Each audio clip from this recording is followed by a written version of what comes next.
SM Store, amanah dalam muamalah. Bismillahirrahmanirrahim. Assalamualaikum warahmatullahi wabarakatuh.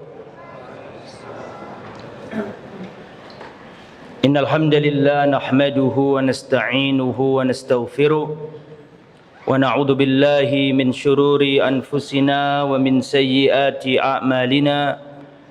Man yahdihillahu fala mudilla lahu wa man yudlil fala hadiya lahu.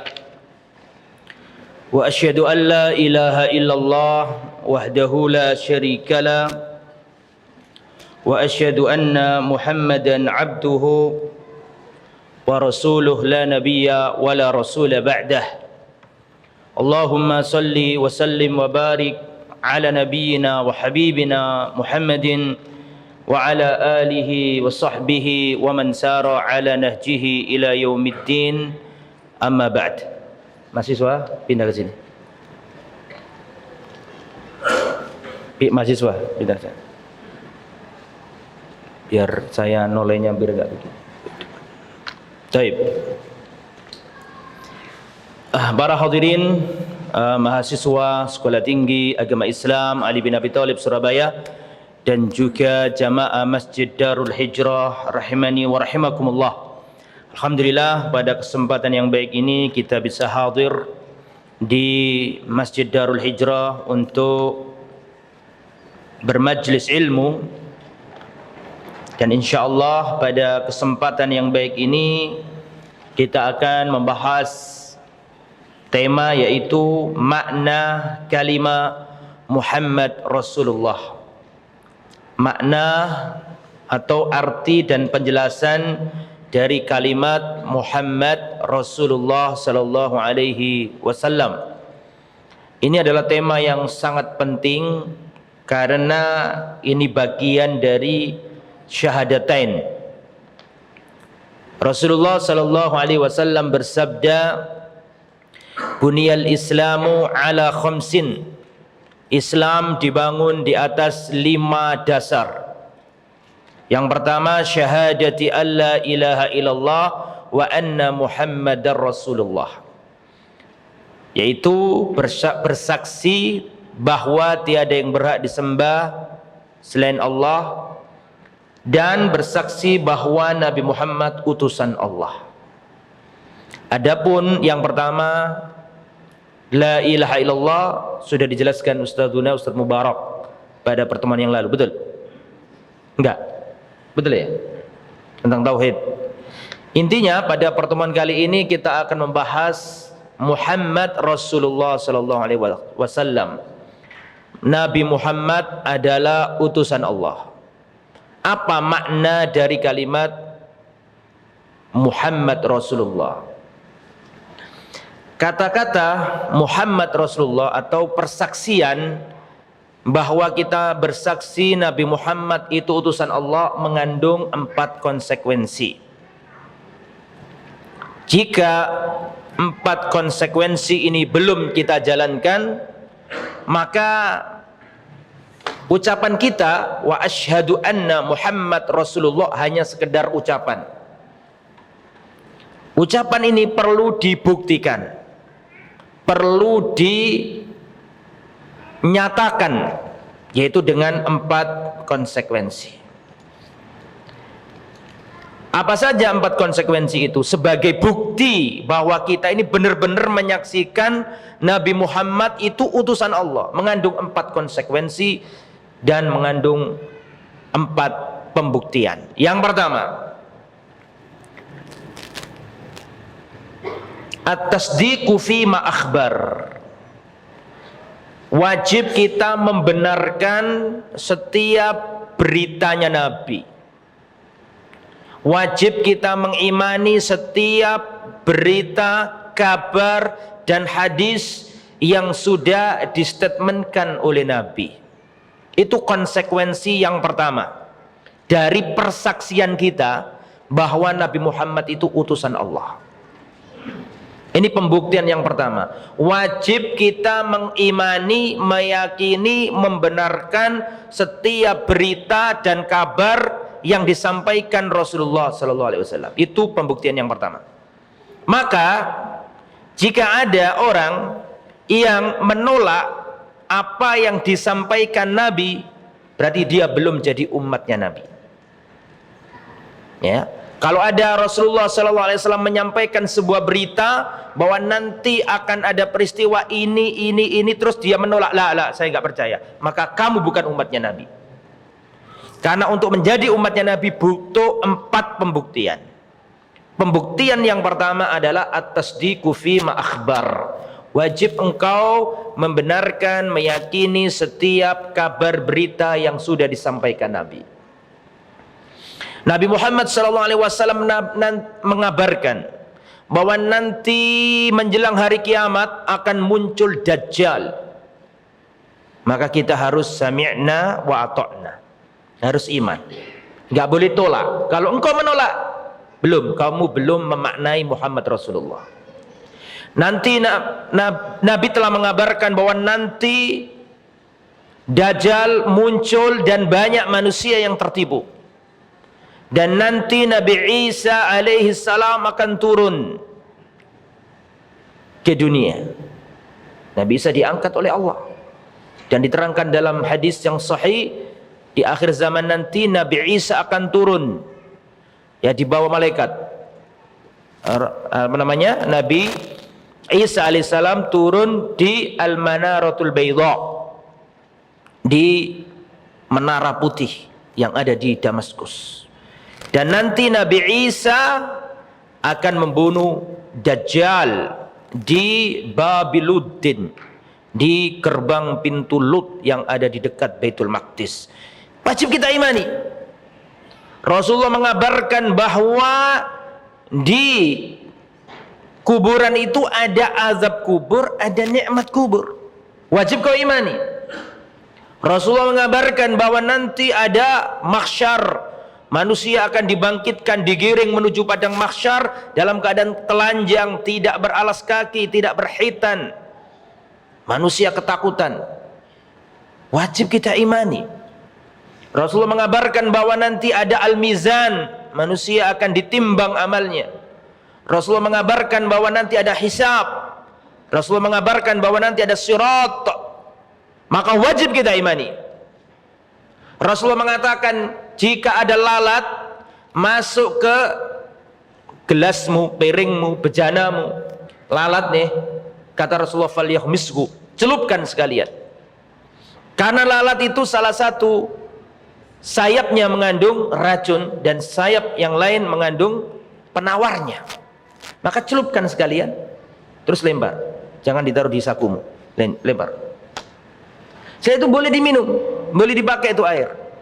Kalau ada orang mengatakan, lah ini hadis kok jorok sekali, nggak boleh. Wajib kita imani. Kau tolak hadis ini, batal persaksianmu.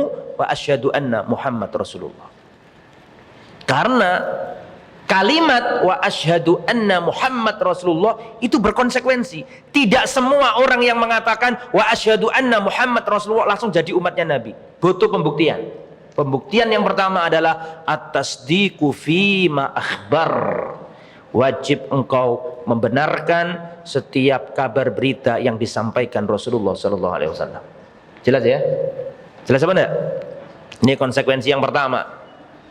Konsekuensi yang kedua dari ucapan kita, wa asyhadu anna Muhammad Rasulullah, saya bersaksi Nabi Muhammad adalah utusan Allah. Butuh pembuktian.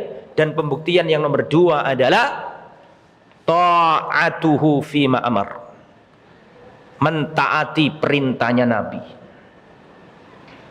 Kau ngaku umatnya Nabi, ingin syafaat Nabi, ingin dikenali Nabi nanti pada hari kiamat, pembuktian yang nomor 2 adalah ta'atuhu fima amar, mentaati perintahnya Nabi. Nabi memerintahkan kita untuk berpuasa, puasalah kalau ngaku umatnya Nabi. Nabi menyuruh kita untuk memelihara sunnah-sunnah. Di antara sunnah-sunnahnya Nabi adalah al-lihyah, jenggot. Kalau engkau jadi umatnya Nabi, ngaku umatnya Nabi, lakukan apa yang diperintahkan Nabi kepadamu. Nabi memerintahkan kita sholat jamaah kalau mau jadi umatnya Nabi. Nabi menyuruh kaum wanita berjilbab, jilbab kalau ngaku jadi umat Nabi. Bisa dipahami? Harus seperti itu. Kalau tidak maka sekedar pengakuan. Kullun yadda'i waslan bilail. Setiap orang ngaku cinta Nabi, betul apa enggak? Tolong dijawab. Semua orang Islam mesti ngaku cinta Nabi, betul? Dari negara Islam yang paling barat, Maroko, dan negara Islam yang paling timur, Merauke. Dari Maroko sampai Merauke, orang yang ngaku Islam mesti ngaku cinta Nabi. Betul? Tapi tidak semua orang yang mengaku cinta Nabi, Nabi mencintainya. Belum tentu orang yang mencintai itu dicintai. Seperti perkataan penyair Arab, kullun yadda'i waslan bilailah. Setiap orang mengaku punya hubungan dekat sama wanita cantik yang bernama Laila. Setiap orang, jadi ada wanita cantik namanya Laila. Kullun yadda'i waslan bilailah. Setiap orang ngaku punya hubungan dekat sama wanita cantik yang bernama Laila. Wa Laila la tukirru lahum bidzaka. Pada Laila enggak ngakui, enggak kenal siapa mereka ini. Begitulah kebanyakan orang yang mengklaim cinta Nabi. Maka dari itulah Al-Imam Ibnu Katsir mengungkapkan ungkapan yang luar biasa. Laisa sya'nu an tuhibba walakinna sya'na an tuhabba wa innama sya'nu an tuhabba. Yang menjadi permasalahan bukan kamu mencintai, tapi masalahnya adalah apakah kamu dicintai. Laisa sya'nu an tuhibba wa innama sya'nu antuhabba. Yang menjadi masalah bukan kamu mencintai, masalahnya adalah apakah kamu dicintai. Lah begitulah juga kita cinta sama Nabi. Betapa banyak orang yang mengklaim cinta Nabi tapi Nabi enggak mencintai. Maka bagaimana cara kita agar mencintai dan dicintai Nabi? Satu, wajib kau benarkan berita dari Nabi. Yang pertama tadi kan. Yang kedua sekarang, ta'atuhu fima amar, wajib kau taati perintahnya Nabi. Nabi menyuruh kita puasa, puasa. Nabi menyuruh kita untuk menutup aurat, menutup aurat. Nabi menyuruh kaum wanita untuk menjulurkan pakaiannya ke dada-dada mereka, wajib dilakukan. Kalau nggak dilakukan, lah belum jadi umat Nabi. Belum jadi pengikut yang sejati. Yang nomor 3. Ijtinabu ma naha anhu wa zajar, meninggalkan larangan Nabi.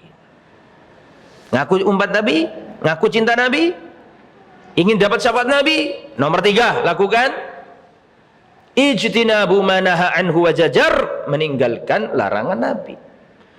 Nabi melarang kita bermuamalah dengan sistem riba. Stop, berhenti. Ini garis nih. Mau jadi umat Nabi enggak? Nabi ngelarang, stop, berhenti kalau ingin jadi umat Nabi. Ini pembuktian bahwa kita ini bersaksi bahwa Nabi Muhammad utusan Allah. Rasulullah Shallallahu Alaihi Wasallam melarang kaum wanita mengerik alisnya. Mengkerik apa mengerik? Mengkerik begini bahasa Jawa. Mengerik artinya apa? Ya. La'anallahu adna misa wal mutanammisa. Allah melaknat atau Rasulullah melaknat wanita yang mencukur dan yang minta dicukur alisnya. La'ana Rasulullah la'anallahu al-washima wal mustawshima. Allah melaknat wanita yang mentato dan yang minta ditato. Apalagi alisnya dihilangin diganti tato. Ada enggak seperti itu? Ada enggak? Ada. Menggabungkan dua laknat. Nih, kalau kita mau jadi umatnya Nabi, benar-benar mengakui wa asyhadu anna Muhammad Rasulullah, yang nomor 3, tinggalkan larangannya Nabi. Rasulullah melarang kita isbal, tinggalkanlah isbal. Isbal itu apa sih? Memakai pakaian di bawah mata kaki. Kalau masih pas masih tidak apa-apa, atau apalagi di atasnya itu afdol, apalagi kalau nisfus sak afdol. Tapi yang penting jangan sampai di bawah mata kaki. Ma asfala minal ka'baini minal izari fa finnar. Apa saja pakaian yang di bawah mata kaki fa finnar, tempatnya di neraka. Jadi apa yang dilarang Nabi berhenti. Rasulullah melarang kita untuk durhaka, jangan durhaka kalau ingin jadi umatnya Nabi. Bisa dipahami? Ketika Umar bin Khattab terbunuh, Sayyiduna Umar bin Khattab radhiyallahu anhu sedang mengimami sholat subuh. Tiba-tiba datanglah lelaki durjana yang bernama Abu Lu'lu'a al-Majusi, orang yang berkebangsaan Persia, beragama Majusi. Dia tidak tercela sebagai orang Persia. Dia tidak tercela sebagai orang Persia. Dia tercela sebagai orang Majusi. Karena Persia adalah bangsa. Tidak bisa orang dilahirkan memilih jadi suku apa. Kita tidak mencela karena dia Persinya. Mau Persia, mau Jawa, mau Madura, mau Arab, sama di depan Allah kecuali takwa yang membedakan mereka. Sahih. Abu Lu'lu'a al-Majusi ketika Sayyiduna Umar bin Khattab mengimami salat subuh, dia membawa khanjar bermata dua, yang tajam itu dua, yang sana sama sini. Khanjar, pisau, belati. Dia datang, masuk, menyela-nyelai sahabat, kemudian menusuk Sayyiduna Umar bin Khattab dengan beberapa tusukan, sehingga Sayyiduna Umar tersungkur bersimbah darah. Terus dia lari sambil menyabetkan belatinya ke kanan ke kiri, sehingga banyak para sahabat yang terluka dan banyak juga sahabat yang gugur dalam peristiwa itu. Tidak hanya Sayyiduna Umar. Jelas sampai sini? Ketika Sayyiduna Umar al-Khalifah tersungkur bersimbah darah, maka digantikan oleh seorang sahabat Nabi yang mulia, Abdurrahman bin Auf radhiyallahu an. Diperingan solatnya, karena lihat khalifah ini, imam yang asli tersungkur kan butuh pertolongan cepat. Bisa dipahami? Maka sholatnya diperingan, bukan dipercepat. Bukan seperti yang terawih 7 menit itu. Nah, diperingat. Yang aslinya bacanya panjang dipendek, tapi yang tetap syarat tumak ninanya atau rukun tumak nina terpenuhi. Setelah salam langsung dibawa nih Sayyiduna Umar, dibopong sama sahabat, dibawa ke rumahnya, bersimbah darah. Terus beliau dikasih air, dikasih susu, segelas susu. Diminum oleh Sayyiduna Umar, ternyata susu itu keluar dari perutnya, dari lambungnya. Maka Sayyiduna Umar tahu bahwa sebentar lagi dia tidak akan tertolong. Terus dia tanya, man qatili, siapa yang berusaha membunuhku itu? Dijawab sama orang-orang Abu Lu'lu'a al-Majusi. Abu Lu'lu'a orang Majusi. Maka Umar mengatakan, alhamdulillah, segala puji bagi Allah yang telah menjadikan pembunuhku bukan orang Islam, sehingga pada hari kiamat nanti dia tidak bisa berhujjah dengan sujud yang pernah dia lakukan di hadapan Allah Subhanahu wa taala. Fahimtum kalami? Bisa dipahami? Alhamdulillah yang telah menjadikan pembunuhku adalah orang kafir, sehingga pada hari kiamat nanti dia tidak bisa berhujjah, dia tidak bisa berargumen dengan sujud yang pernah ia lakukan di dunia. Kemudian Sayyiduna Umar bin Khattab berkata kepada anaknya Abdullah bin Umar, wahai Abdullah, datanglah kepada ibunda Aisyah, sampaikan kepadanya kalau seandainya Umar bin Khattab, sampaikan salam kepadanya dari Umar bin Khattab. Jangan mengatakan Amirul Mukminin, tapi katakan dari Umar bin Khattab. Katakanlah kepadanya bahwa Umar bin Khattab seandainya wafat ingin dikubur di samping kedua makam sahabatnya, yaitu Rasulullah Muhammad SAW dan Abu Bakar As-Siddiq radhiyallahu anhu. Bisa dipahami? Itu anak-anaknya tolong dirapikan, akhwat. Saya nggak bisa konsentrasi kalau rame. Sampai mana tadi? Ya. Sampai mana? Ya. Pertanyaan saya itu untuk antum kembali terfokus pada materi. Ya. Jadi kalau saya tanya bukan berarti saya juga lupa. Tapi kalau tadi benar-benar lupa saya. Sampai mana tadi? Iya. Sampaikan kepada Ibunda Aisyah bahwa Umar bin Khattab mengirimkan, jangan katakan Amirul Mukminin Khalifah, tapi katakan Umar bin Khattab mengirim salam kepadanya, dan sampaikan bahwa Umar bin Khattab seandainya diwafatkan Allah minta izin agar dimakamkan di samping kedua makam sahabatnya, yaitu Rasulullah dan Abu Bakar As-Siddiq radhiyallahu anhu. Aisyah sedih, menangis, dan Aisyah mengatakan, wallahi aku berharap ini adalah tempatku ketika aku wafat nanti, tapi karena Amirul Mukminin Umar bin Khattab menginginkannya, ya sudah, aku relakan hakku. Itu kan miliknya Aisyah, dan Rasulullah dikubur di rumahnya Aisyah. Dikuburnya Rasulullah di kamar Aisyah itu menunjukkan keutamaannya Aisyah, karena Allah itu nggak mungkin menjadikan Rasulnya wafat di tempat yang jelek. Faham? Itu keutamaan bagi Aisyah radhiyallahu anha. Maka diizini sama Aisyah, Abdullah bin Umar balik lagi dan mengatakan kepada ayahandanya, alhamdulillah wahai ayahanda Aisyah, ibunda Aisyah telah mengizinkan sekiranya engkau nanti dimakamkan di samping kedua sahabatmu Rasulullah dan Abu Bakar. Senang Khalifah Umar bin Khattab. Terus datang laki-laki pemuda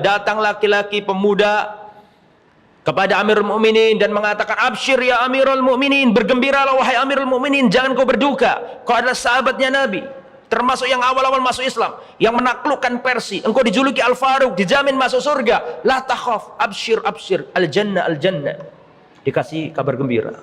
Kan sunahnya gitu, kalau ada orang mau wafat harus dikasih sisi roja supaya dia berhusnuzon kepada Allah, nggak boleh ditakut-takuti. Nggak boleh datang ke orang sakit terus ente ngomong begini, kok kayaknya sampean mau mati, nggak boleh. Itu namanya menguatkan sisi khauf, harus dikuatkan sisi apa? Ar-raja. Maka pemuda ini ngasih kabar dan mengatakan, absyir ya Amirul Mukminin, anta al-Faruq. Ya, Rasulullah mengabarkan bahwa engkau syahid, Rasulullah mengabarkan bahwa engkau penghuni surga, absyir, kabar gembira bagimu, dan jangan engkau gelisah. Kau adalah Amir Mukminin yang terkenal keadilannya, dikuatkan sisi rojanya, senang. Terus laki-laki ini keluar, dilihat sama Umar bin Khattab dalam kondisi bersimbah darah. Umar bin Khattab bersimbah darah melihat pemuda ini keluar dari ruangan dalam keadaan menjulurkan pakaiannya hingga menutupi mata kakinya, hingga di bawah mata kaki, ngelembreh kata orang Jawa. Pakaiannya itu jatuh, terus dia keluar. Umar bin Khattab di saat kritis, Umar bin Khattab berkata kepada keluarganya, panggil anak tadi itu, panggil pemuda tadi, suruh balik ke sini lagi. Dipanggil sama keluarganya Umar bin Khattab, dibawa di depannya Umar, dan Umar menasihatinya. Ini hampir wafat loh ini, hampir wafat. Umar berkata kepadanya, ya bunai, atau ya bna akhi, wahai ponakanku, wahai anakku, irfa saubak, angkatlah pakaianmu. Fa inna dzalika atqa li rabbika wa anqa li saubika. Angkatlah pakaianmu wahai anakku, sungguhnya itu lebih bertakwa untuk Tuhanmu dan lebih bersih untuk pakaianmu. Itu berarti bukan masalah sepele, itu masalah sunnah Nabi. Kalau itu masalah sepele, ngapain khalifah di akhir hayat yang ngurusi celananya orang? Itu masalah penting, karena itu sunnah Nabi. Bener ndak ente ini, wa asyhadu anna Muhammad Rasulullah, saya bersaksi Nabi Muhammad utusan Allah. Syarat yang nomor 3 tadi apa pembuktiannya? Imtithalu, nomor 3 apa tadi? Ijtinabu manaha anhu wa zajar, harus kau tinggalkan setiap larangannya Nabi. Itu pembuktian yang nomor 3. Yang paling sulit yang nomor 4, dan penjelasannya panjang sampai selesai belnya ini kayaknya. Bel materi selesai. Nomor 4 ini. Nomor pertama yang baru datang biar ikut nyimak. Jadi kita sedang membahas apa tadi? Wa asyhadu anna Muhammadar Rasulullah. Kami bersaksi Nabi Muhammad adalah utusan Allah. Ucapan itu berkonsekuensi. Tidak semua orang yang mengucapkan wa asyhadu anna Muhammad Rasulullah langsung benar jadi pengikutnya Nabi. Harus dibuktikan, dan pembuktiannya ada berapa tadi? 4. Yang pertama, at-tasdiqu fi ma akhbar, wajib membenarkan, mengimani setiap berita kabar yang datang dari Nabi, tidak boleh menolak. Yang nomor 2, imtitsalu ma amar, menjalankan perintah Nabi. Nomor 3, ijtinabu ma naha anhu wa zajar, meninggalkan larangan Nabi. Yang nomor 4 yang terakhir adalah wa an la yu'badallahu illa bima syara'a, Tidak boleh menyembah Allah kecuali dengan syariatnya Nabi. Tidak boleh buat aturan-aturan sendiri, syariat-syariat sendiri, gaya-gaya ibadah sendiri, tidak boleh. Itu konsekuensi yang nomor 4. Wa asyhadu anna Muhammad Rasulullah. Aku bersaksi Nabi Muhammad adalah utusannya, utusan Allah. Maka konsekuensi dari yang nomor 4 ini adalah engkau itu kalau nyembah Allah harus ikut syariatnya Nabi. Tidak boleh dengan syariat-syariat selain syariatnya Nabi. Artinya kita tidak boleh melakukan perbuatan dalam masalah ibadah yang menyelisihi aturan Nabi. Bahasa akidahnya tarkul bid'ah. Wajib kita meninggalkan apa? Bid'ah. Itu adalah konsekuensi yang nomor 4 dari syahadat kita. Wa asyhadu anna Muhammad Rasulullah. Aku bersaksi Nabi Muhammad adalah utusan Allah. Persaksianmu itu, konsekuensi yang nomor 4 adalah engkau beribadah menyembah Allah sesuai dengan syariat Rasulullah. Tidak boleh dengan syariat dan aturan selain aturan Rasulullah. Maka sebagaimana tauhid ada hama yang bisa menggerogotinya, tauhid itu ada hamanya yang menggerogoti tauhid, yaitu syirik. Perusak kalimat asyhadu alla ilaha illallah adalah syirik. Begitu juga wa asyhadu anna Muhammad Rasulullah juga ada yang gerogoti. Dan yang gerogoti adalah apa? Al-bid'ah. Apa sih bid'ah itu? Apa bid'ah itu? Orang Islam terhadap bid'ah ada 3 golongan. Sikap orang Islam terhadap bid'ah itu ada 3. Yang pertama al-ghuluwu fit tabdi'. Orang yang ekstrim, yang berlebihan dalam membid'ahkan. Kuwabe bid'ah. Buat yayasan bid'ah, buat sekolah bid'ah. Karepe gak usah sekolah. Wis pokoke ngaji ngene bendino nang masjid, ini gak oleh sekolah, gak oleh. Buat yayasan ndak boleh. Kuwabe gak oleh kabeh. Pokoknya sing kono di zaman Nabi. Nah, ini kelompok yang ekstrim berlebihan, ghulu fit tabdi. Melampaui batas dalam membid'ahkan sampai-sampai memasukkan kategori bid'ah perkara yang sebenarnya bukan bid'ah. Al-mafhum kalami. Raqam tsani. Perincian yang nomor 2 adalah kebalikannya. Berarti apa? Tafriq. Yang meremehkan. Wes boleh kabeh boleh, enggak apa-apa, boleh. Buat-buat, kebalikan dari yang pertama. Yang kedua ini kebalikannya. Ya, semua boleh dilakukan, padahal enggak ada dalilnya, oh boleh enggak apa-apa. Kebalikan, meremehkan. Lah yang benar yang pertengahan. Bid'ah jika memang itu dalam perkara yang memang bid'ah. Tidak bid'ah jika memang itu bukan bid'ah. Makanya kita harus paham. Lah bid'ah itu Pak, Bu, ikhwani wa akhwati fillah, bid'ah itu ada 2 pemutlakan. Yang pertama pemutlakan secara bahasa, lughawi. Jadi bid'ah itu punya 2 pengertian. Pelan-pelan ya saya jelaskan. Yang pertama bid'ah secara bahasa, secara etimologi. Sebelum saya lanjut saya mau tanya, tolong dijawab nih ya.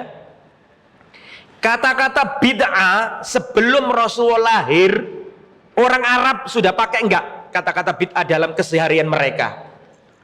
Jadi saya ulangi, bahasa atau lafadz atau kata bid'ah itu sebelum Rasulullah lahir sudah dipakai oleh orang Arab enggak? Tolong jawab. Sudah dipakai. Jadi Rasulullah belum lahir sekalipun kata-kata bid'ah sudah dipakai oleh orang Arab. Artinya secara bahasa itu sudah ada dari dulu gitu loh. Apa artinya bid'ah secara bahasa? Artinya uktubu ibtida'us syai'i wa sun'uhu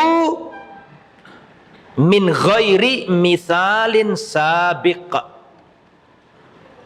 Bid'ah adalah memulai sesuatu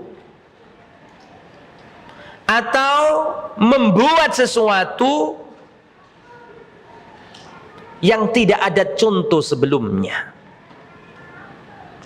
membuat suatu baru yang dulu tidak ada, tidak mengandung, jangan ditulis semua ya, ini penjelasan saya ulangi ya. Bid'ah secara bahasa adalah ibtida'us syai' wa sun'uhu bi ghairi misalin sabiq. Bid'ah secara bahasa adalah memulai sesuatu atau membuat sesuatu yang baru yang dulu tidak ada. Jelas sampai sini? Perhatikan. Bid'ah secara bahasa ini tidak mengandung makna positif, tidak mengandung makna negatif. Normatif saja. Pokoknya sesuatu yang baru yang dulu tidak ada, saiki jadi ada, yaitu bid'ah. Paham? Tidak mengandung makna positif, tidak mengandung makna negatif. Pokoknya kalau dia baru dulu tidak ada, jadi bid'ah. Jadi orang Arab jahiliyah, bahkan Arab dahulu sebelum Rasul lahir, perhatikan, orang Arab sebelum Rasul lahir, kalau ada orang Arab ngomong sama temannya, dia melakukan sesuatu yang baru yang dulu nggak dilakukan oleh orang-orang sebelumnya, maka temannya bilang, ibtada'ta anta, kau telah berbuat bid'ah. Artinya berinovasi yang dulu tidak ada, yang kamu yang awal melakukannya. Bisa dipahami? Bisa positif, bisa negatif, tidak terikat. Yang penting baru yang dulu tidak ada. Itu secara apa? Secara bahasa. Sebelum saya lanjut sampai di sini bisa dipahami? Oke. Jadi bisa nggak secara bahasa saya katakan mik ini bid'ah? Secara bahasa bisa apa enggak? Bisa, karena dulu tidak ada, sekarang jadi ada. Maka boleh dikatakan secara bahasa mik ini bid'ah, HP ini bid'ah. Lampu kat piye sono. Listrik bid'ah, apa kulkas bid'ah, kemudian mikroskop bid'ah, pesawat bid'ah. Boleh nggak saya ngomong kayak gitu? Boleh, tapi ini bukan masalah syariat. Dari sisi apa? Bahasa. Karena pokoknya sing anyar biyen gak ono. Sesuatu yang baru yang dulu ndak ada, itu bid'ah. Secara apa? Bahasa. Tapi ini bukan pembahasan kita, karena kita nggak bahas ini. Paham? Yang kita bahas adalah makna yang kedua. Itu apa? Al bid'atu istilahan. Bid'ah secara terminologi, bid'ah secara istilah syariat. Itu yang sedang kita bahas.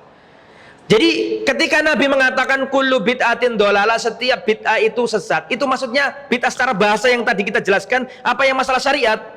Masalah syariat, masalah agama ini. Karena gini ya, Nabi diangkat jadi Rasul, dapat syariat sholat, dapat syariat zakat, dapat syariat puasa, dapat syariat haji, otomatis kan ada aturan-aturan Nabi di situ, betul? Maka perlu dipagari agar aturan-aturan nggak dirusak sama orang. Makanya Nabi mengatakan wa iyyakum wa muhdatsatil umur. Jangan melakukan perkara baru dalam agama yang sudah diatur sama Nabi ini, gitu loh. Kullu bid'atin dolalah, setiap bid'ah ini dolalah. Yaitu masalah yang sudah diatur oleh Nabi, yaitu masalah apa? Agama. Bisa dipahami? Nah, apa penjelasan bid'ah secara istilah? Saya meminjam istilah dari Al-Imam Asy-Syatibi dalam kitabnya Al-I'tisam. Bid'ah adalah, silakan dicatat. Bid'ah adalah ibaratun an tariqatin fid din mukhtara'atun tudahi asy-syar'iyyah yuqsadu bis-suluki 'alaiha al-mubalagha fit ta'abbud lillahi subhanahu. Sudah ditulis? Apa nunggu terjemahan? Ya kalau yang awam nunggu terjemahan ya wajar. Loh, kalau masih seperti ahli kok. Diulangi dah. Ya, masa jadi pelajaran imla ini ya. Ibaratun an tariqatin fid din mukhtara'atun tudahi asy-syar'iyyah yuqsadu bis-suluki 'alaiha al-mubalagha fit ta'abbud lillahi subhanahu. Baik, saya jelaskan. Bid'ah menurut istilah syariat adalah ibaratun, sebuah ungkapan. Untuk apa? Antori kotin fiddin. Setiap metode, tata cara, jalan fiddin dalam agama. Ada kata-kata apa? Dalam agama. Berarti kalau nggak agama, masuk apa enggak? Tolong dijawab. Bid'ah adalah thariqatun fiddin, setiap metode, tata cara, jalan fiddin dalam agama. Berarti mobil masuk enggak? Enggak masuk. Mikroskop enggak masuk karena ini dalam agama. Mukhtara'atun, yang dibikin-bikin, yang dibuat-buat. Tudahi asy-syar'iyyah, yang menyerupai syariat. Yuqsadu bisuluki 'alaiha al-mubalagha fi ta'abbud lillahi subhanahu, diniatkan pelakunya ibadah. Diniatkan pelakunya ibadah. Dari penjelasan tadi bisa disimpulkan bid'ah menurut Al-Imam Asy-Syatibi mengandung 4 unsur. Dari definisi tadi itu loh yang saya sampaikan ke antum, itu bisa disimpulkan bahwa bid'ah menurut Al-Imam Asy-Syatibi mengandung 4 poin penting. Yang pertama, thariqatun fiddin, metode, tata cara fiddin dalam apa? Agama. Artinya kalau nggak agama nggak masuk. Bisa dipahami ya? Yang nomor 2, mukhtara'atun, dibuat-buat, la dalila alaihi, tidak ada dalil, la min kitabin wala min sunnatin wala min ijma'in wala min qiyasin mu'tabarin. Mukhtara'atun artinya dibuat-buat, tidak ada dalilnya, tidak ada Al-Qur'annya, nggak ada hadisnya, nggak ada ijma'nya, nggak ada qiyas yang mu'tabar. Nomor 3, betul? Apa tadi nomor 3? Tudahi asy-syar'iyyah, yang menyerupai syariat, mirip syariat. Makanya akeh wong sing ketipu, banyak orang yang tertipu ya karena mirip. Dikasih embel-embel, jadi kayak syariat. Saya kasih contoh, perhatikan. Saya kasih ilustrasi. Sering saya sampaikan ini, ilustrasi ini. Dulu di depan rumah saya ada pohon mangga rindang sekali. Dari kejauhan tampak rindang sekali pohon mangga ini. Tapi kalau kita dekati dari dekat, ternyata itu pohon mangga penuh dengan benalu. Ya, benalu. Dari jauh nggak kelihatan benalunya itu. Mirip, kayak sama, kayak bagian dari mangga. Tapi ketika didekati dari dekat, ternyata itu, oh ternyata banyak benalunya. Kalau orang nggak teliti, menyangka itu bagian dari mangga. Padahal dia ini 1, bukan mangga. 2, dia ini dompleng ke mangga. 3, dia ini gerogoti mangga. 4, dia ini mencari makanan dari mangga. Begitulah bid'ah. Mendompleng agama, ngerusak agama, mengambil saripatinya, dan merusak dan bisa membunuh. Jelas ya? Mirip. Yang nomor berapa? Sekarang nomor 4. Diniatkan pelakunya ibadah. Itu bid'ah menurut siapa tadi? Al-Imam Asy-Syatibi rahimahullah rahmatan wasi'ah. Barangkali ada yang mengatakan, mengapa sih Ustadz bid'ah itu kok dilarang dalam agama? Pertama, sebelum kita lanjutkan, yang mengatakan bid'ah sesat, bid'ah tidak boleh itu bukan Ustadz. Yang mengatakan bid'ah tidak boleh itu siapa? Rasulullah sallallahu alaihi wasallam. Iyyakum wa muhdatsatil umur, jauhilah oleh kalian, hati-hati perkara baru dalam agama. Fa inna kulla muhdatsatin bid'ah, karena perkara baru dalam agama yang tidak pernah dijelaskan Rasul dan sahabat dalam masalah agama ya, bukan masalah dunia. Fa inna kulla muhdatsatin bid'ah, setiap perkara baru dalam agama itu bid'ah. Wa kulla bid'atin dhalalah, dan setiap bid'ah adalah kesesatan. Maka kita tidak boleh melakukan bid'ah. Nah, mengapa kok bid'ah kok nggak boleh, Ustaz? Oke. Apa saja bahaya bid'ah? 1, bid'ah itu kesesatan. Jadi judulnya nih, sub pembahasan kita sekarang, mengapa bid'ah nggak boleh? 1, karena bid'ah adalah kesesatan. Yang ngomong siapa? Rasul. Kullu bid'atin dhalalah, setiap bid'ah adalah kesesatan. Yang ngomong Rasulullah. Ada nggak bid'ah hasanah, Ustaz? Nanti saya jelaskan. Saya khawatir waktunya nggak cukup ini. Ya, nanti saya jelaskan. Apakah ada bid'ah hasanah?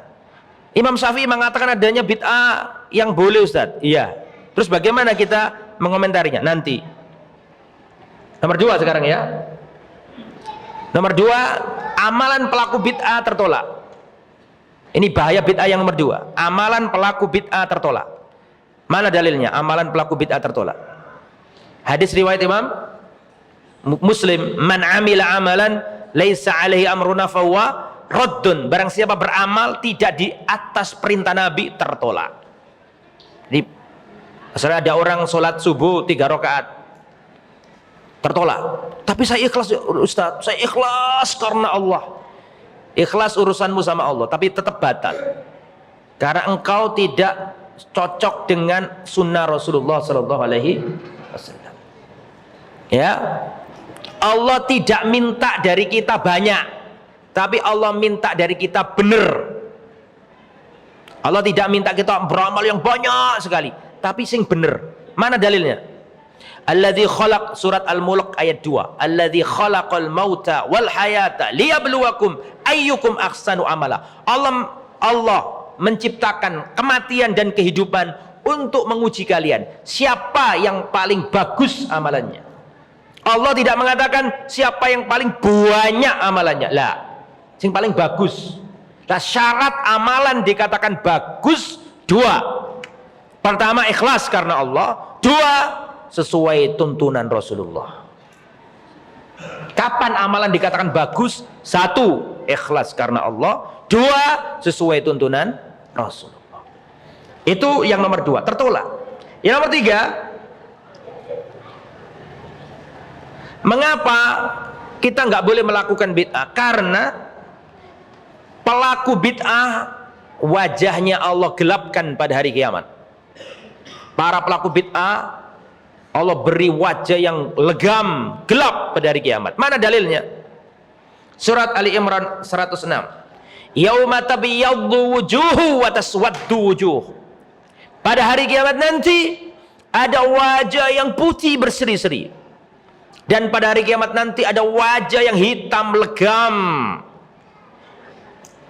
Manusia yang paling paham tentang Al-Quran, turjumanul Quran, ahli tafsirnya, pemimpin ahli tafsir Abdullah bin Abbas berkata, yang dimaksud wajah yang putih berseri-seri di dalam ayat ini adalah wujuhu ahli sunnah, wajahnya ahli sunnah. Dan wajah yang hitam legam yang dimaksud dalam surat Ali Imran ayat 106 ini maksudnya adalah wujuhu alil bidah, wajahnya ahli bidah. Terus nomor berapa? Ada 20-an lebih. Tapi ini sekarang nomor berapa? 4. Oke, harus saya potong, nggak semua saya jelaskan. Sekarang nomor 4. Terusir dari telaga Rasulullah. Nomor 5, tidak mendapatkan syafaat Nabi. Mana dalilnya? Dalilnya dikatakan, ana faratukum alal haud, aku mendahului kalian di telaga. Jadi kita ini Bapak Ibu, saudara-saudariku, ditunggu Nabi di telaganya. Rasulullah punya haud, telaga Al-Kautsar, yang mana Rasulullah menunggu umatnya di telaga itu. Nanti pada hari kiamat manusia melewati perkara-perkara yang dahsyat, melewati padang mahsyar, kepanasan, ketakutan. Lah nanti mereka akan berbondong-bondong mencari telaganya Nabi. Maka seluruh umat Islam yang mengaku umat Nabi berbondong-bondong ingin masuk ke telaganya Nabi. Maka mereka masuk ke telaga Nabi. Diterangkan dalam riwayat, barang siapa minum 1 kali tegukan, 1 kali minuman dari air telaganya Nabi, tidak akan haus selama-lamanya. Ya, bejananya seperti bintang-bintang di langit. Gak ada orang yang masuk terus gak kebagian gelas, gak ada. Saking banyaknya. Ya, abiyat minal lebih ahla minal asal, lebih manis daripada madu, lebih putih daripada susu. Pasirnya atau tanahnya, harumnya seperti apa? Minyak kasturi. Riwayatnya banyak lah intinya. Lah Rasulullah menunggu kita di sana. Maka nanti rombongan manusia ingin masuk ke telaganya Nabi, ingin bertemu Nabi, ingin meneguk air telaganya Rasulullah. Berbondong-bondong. Nah, tiba-tiba ada sebagian umat Nabi yang diusir, nggak boleh masuk. Rasulullah mengetahui itu, ada sebagian umatnya yang diusir, maka Rasulullah berusaha memberi syafaat. Nabi mengatakan, Rabbi ummati ummati, ya Allah umatku ya Allah, biarkan masuk ya Allah umatku ya Allah. Syafaat gak ini namanya? Apa sih makna syafaat? Tolabul khairi lil ghairi, memohon kebaikan bukan untuk diri sendiri tapi untuk orang lain. Rasulullah memberi syafaat bukan untuk dirinya tapi untuk umatnya, biar masuk ke telaganya. Tapi diusir sama malaikat, tidak boleh, dihalau, gak boleh masuk telaga. Di saat itulah Rasulullah berkata, ya Rabbi ummati ummati, ya Allah umatku ya Allah umatku, biarkan masuk. Apa dikatakan ke Rasulullah, ya Muhammad, innaka la tadri ma ahdatsu ba'daka. Hei Muhammad, kamu gak tahu apa yang diahdatsu, mana ahdatsu? Apa yang diada-adakan mereka sepeninggalmu. Mereka melakukan amalan-amalan yang tidak pernah kamu contoh. Tertolak. Pertama, tertolak, nggak bisa dapat syafaat. Kedua, tertolak, nggak bisa masuk ke telaga Rasulullah SAW. Dan nanti Pak perhatikan, tadi kan saya katakan, bahwa nanti wajahnya ahli bid'ah itu apa? Digelapkan Allah. Surat apa tadi? Ali Imran 106. Saya mau tanya, tolong dijawab. Nanti pada hari kiamat, seluruh umatnya Nabi Muhammad itu ada tandanya. Sehingga Rasulullah kenal, kalau oh itu umatku. Rasulullah tahu, karena ada tandanya yang ada pada umat itu. Apa tandanya umatnya Nabi Muhammad SAW? Pada hari kiamat, khurran muhajjalin, wajahnya itu nanti cerah, bekas air wudhu. Bekas air wudhu kita itu nanti cerah. Jadi Nabi tahu, oh, ini umatku karena wudhunya. Lah ahli bid'ah peteng, mati, padam, nggak bisa diketahui. Nah ini ya, dan ini sangat banyak kalau disampaikan semuanya, tapi ada hal penting termasuk bid'ah memecah belah umat, dalilnya ada semuanya. Nanti mahasiswa bisa minta filenya ke saya. Nah sekarang kita pembahasan tentang masalah, saya belum menjelaskan juga kenapa bid'ah itu terjadi, apa sebab-sebab terjadinya bid'ah. Nah, itu panjang, nggak mungkin bisa disampaikan dalam waktu cuma 1 jam. Oke, ada perkara penting yang ingin saya sampaikan di sini karena nggak semuanya bisa disampaikan. Nah sekarang, apakah ada bid'ah hasanah? Ya, Ustadz, katanya jenengan tadi setiap bid'ah sesat. Kita jawab, yang ngomong bukan kita. Siapa? Rasul. Kullu bid'atin dolalah. Loh Ustadz, tapi Imam Syafi'i mengatakan al bid'atu bid'atani. Al Imam Asy-Syafi'i tidak diragukan lagi. Beliau adalah ulama besar Ahlus Sunnah wal Jamaah alal ain war ra's. Nuhibbuhu fillah. Sahihlah. Kita cinta luar biasa kepada Imam Syafi'i. Kita harus paham ucapannya Imam Asy-Syafi'i rahimahullah. Al-Imam Asy-Syafi'i yaqul al-bid'atu bid'atani. Bid'ah itu ada berapa? Ada 2 kata Al-Imam Asy-Syafi'i rahimahullah. Mahmudah wa madhmumah. Bid'ah yang terpuji dan bid'ah yang tercela. Ini ucapannya siapa nih? Imam Syafi'i. Begitu juga imam-imam Syafi'i yang lain. Al-Imam Al-Iz bin Abdissalam membagi bid'ah jadi 5. Ada bid'ah wajib, ada bid'ah sunnah, ada bid'ah makruh, ada bid'ah haram, ada bid'ah mubah. Macam-macam. Ulama Syafi'iyah intinya mengatakan ada bid'ah yang boleh, ada yang tidak. Oke, Imam Syafi'i benar mengucapkan seperti itu. Apakah berarti bid'ah hasan itu ada? Oke. Pertama yang mengatakan bid'ah sesat itu Rasul. Kullu bid'atin dolalah. Oke, 1. Kedua, Ustadz, itu kan perkataannya Rasul, masih multi interpretasi, masih banyak tafsirannya. Itu menurut tafsirannya Ustadz semua, tapi menurut kami enggak, ada yang boleh kok.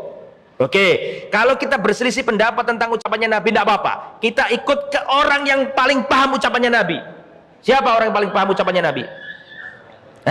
Sahabat. Apa perkataan sahabat mengomentari hadis ini? Kata Abdullah bin Umar, kullu bid'atin dolalah wa in ra'ahan nasu hasana. Setiap bid'ah adalah sesat meskipun orang melihatnya hasanah. Sampai lafaz yang dipakai Ibnu Umar hasanah, seakan-akan tahu besok iku ana wong sing ngomong bid'ah hasan.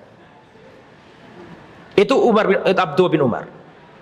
Imam Malik mengatakan, man ibtada'a fil islami bid'atan yaraha hasanah faqad za'ama anna Muhammadan khana risalah. Barang siapa mengklaim, barang siapa berbuat bid'ah dan menganggapnya hasanah, berarti dia menuduh Nabi Muhammad tidak lengkap atau berkhianat dalam menyampaikan apa? risalah. Karena Allah sudah berfirman, al-yauma akmaltu lakum dinakum. Hari ini aku sempurnakan agama Islam. Berarti sudah selesai. Maka nggak boleh ada orang berbid'ah dalam agama dan mengatakan hasanah, karena Islam sudah selesai. Al-yauma akmaltu lakum dinakum. Kata Imam Malik, apa saja yang bukan agama Islam ketika turunnya ayat ini tidak akan jadi Islam sampai kapanpun, sampai hari ini. Ketika turun ayat al-yauma akmaltu lakum dinakum, pada hari ini aku sempurnakan agama Islam. Ketika turun ayat ini, apapun ibadah ritual yang bukan bagian dari agama tidak akan pernah jadi agama setelah turunnya ayat itu. Paham maksudnya ya? Itu Imam Ahmad bin Hanbal. Imam Ahmad bin Hanbal mengatakan dalam kitabnya, kitab Ushulus Sunnah, Ushulus Sunnah indana at-tamassuku bima kana alaihi ashabu Rasul Muhammadin sallallahu alaihi wasallam wal iktida'u bihim wa tarkul bid'ah fa inna kulla bid'atin dhalalah. Karena setiap bid'ah adalah kesesatan. Jadi banyak nas-nas dari salaf yang mengatakan bid'ah itu sesat. Oh, ternyata ada ucapan Imam Syafi'i yang berbeda gitu kan masalahnya ini. Kata Imam Syafi'i ada bid'ah yang boleh, ada bid'ah yang baik, ada bid'ah. Oke, enggak apa-apa. Kita harus tahu contoh-contoh yang dipakai ulama-ulama Syafi'iyah ketika mengatakan adanya bid'ah hasanah atau ada bid'ah yang baik.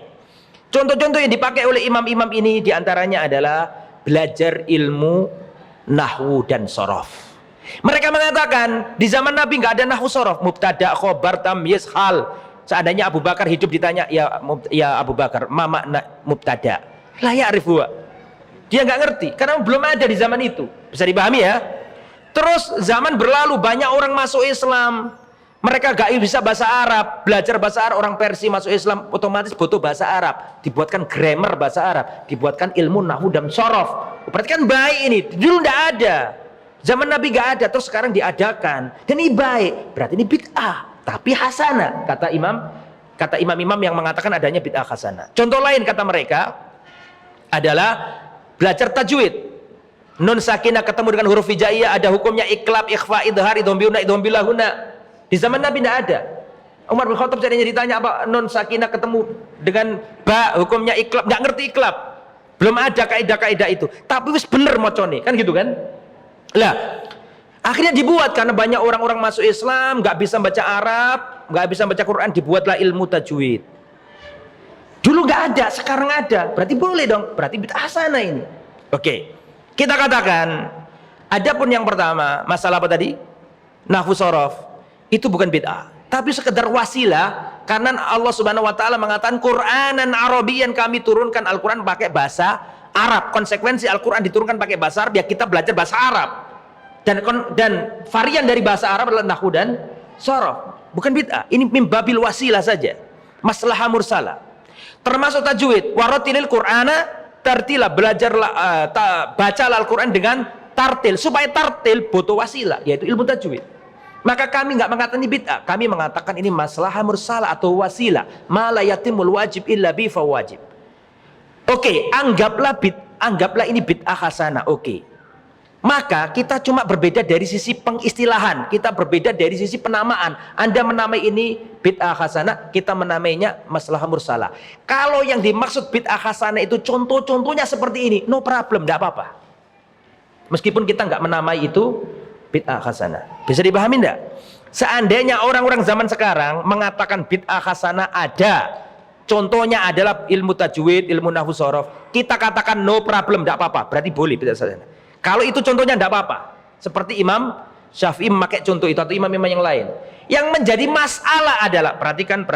Yang menjadi masalah adalah ketika orang meminjam ucapannya Imam Syafi'i bahwa bid'ah hasanah itu ada, tapi contohnya bukan contoh yang dipakai oleh Imam Syafi'i.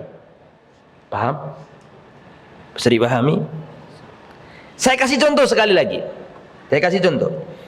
Ada ulama Syafi'iyah namanya Al-Imam Ad-Dimyati. Al-Imam Ad-Dimyati. Saya mau tanya, Imam Dimyati itu mengatakan adanya bid'ah hasanah apa enggak? Jawabannya iya. Beliau termasuk ulama yang mengatakan adanya bid'ah hasanah, bid'ah mahmudah. Sekarang kita pahami bagaimana beliau berkata. Paham? Perhatikan. Al-Imam, sekali lagi, Al-Imam Ad-Dimyati bermadhab Syafi'i. Ada, tetapi ketika beliau menjelaskan makan-makan di rumah orang mayit, beliau nggak mengkategorikan bid'ah hasanah, tapi justru beliau mengkategorikan bid'ah apa? mungkar. Berarti makna bid'ah hasanah yang dipahami oleh orang-orang dulu itu beda dengan yang dipahami oleh orang zaman. Sudah bisa dipahami tidak? Contoh, Imam Syafi'i saya mau tanya, Imam Syafi'i termasuk yang mengatakan adanya bid'ah hasanah apa enggak? Jawabannya iya. Tapi sekarang ayo kita lihat ucapannya Imam Syafi'i dalam kitab Al-Um. Al-Imam Asy-Syafi'i berkata dalam kitab Al-Um, wa akrahul ma'tam atau ma'tim wahiyal jamaah, aku benci acara kumpul-kumpul di rumah orang mati. Wahiyal jamaah itu jamaah kumpul-kumpul bareng. Wa in lam yakun lahum buka, meskipun enggak ada tangisan di sana. Fa inna dzalika yujaddidul huzn, karena itu bisa memperbarui kesedihan. Wa yukalliful mu'na, dan itu membebani biaya untuk keluarga si mayit. Imam Syafi'i berarti yang dimaksud bid'ah, kan sebagian orang zaman sekarang kan ngomong, memang sih kumpul-kumpul itu ndak ono di zaman Nabi, cuma kan baik. Mosok nggak boleh ngasih makan orang, ngasih sedekah orang. Ya, makanya kata Imam Syafi'i itu bid'ah hasanah. Memang nggak ada di zaman Nabi, tapi kan baik. Makanya ini kata Imam Syafi'i bid'ah hasanah. Kita jawab, bid'ah hasanah yang dipahami Imam Syafi'i bukan itu. Buktinya beliau ketika membahas masalah ini, beliau malah mencegahnya. Bisa dipahami ya? Nah, tetapi gini ya ikhwah, kita ini dakwah tetap harus lembut. Ini penting ya, supaya kalian gak kusru. Kalau balik ke kampung nanti lihat orang tahlilan langsung dilempari batu, jangan. Tetap kita, karena ini di majelis ilmu sih kita terangkan. Tapi kalau sudah di masyarakat tetap harus lembut, harus santun, harus hikmah. Harus ada pendekatan persuasif, silaturahim. Tidak boleh kita kusru di masyarakat. Yang saya sampaikan tetap masalah nas, masalah pendapat kita sampaikan apa adanya. Tapi dalam tataran di masyarakat tetap kita harus apa? Lembut, sopan santun, etika, gak boleh gegabah, gak boleh ceroboh. Paham? Ya, berakhlaklah yang baik. Fa innal akhlaqal karimah jisrun litabligh al aqidah shahihah. Naktafi bihadzal qadar. Selesai kan jamnya kan? Ya, sebenarnya masalah ini panjang ya. Ada asbabul bidah, kaifal takhallus minal bidah. Banyak hal yang harus dibahas, tapi mudah-mudahan apa yang disampaikan tadi cukup mewakili dan bermanfaat. Jazakumullah khairan katsiran ala husni istima'ikum wa ihtimamikum. Sanwasil darsana insyaallah fi yaumil jum'ah ma'i kadzalik. Sahih? Fi yaumil jum'ah ma'i. Hari Jumat bersama saya lagi sore seperti ini. Kalau nggak salah pelajarannya masalah tawassul ya. Nanti kita belajar lagi hari Jumat insyaallah. Dan juga hari-hari yang lain karena setiap hari ada kajian dengan ustadz-ustadz yang lain juga. Semoga bermanfaat. Subhanakallahumma bihamdika asyhadu an la ilaha illa anta astaghfiruka wa atubu ilaik. Assalamualaikum warahmatullahi wabarakatuh.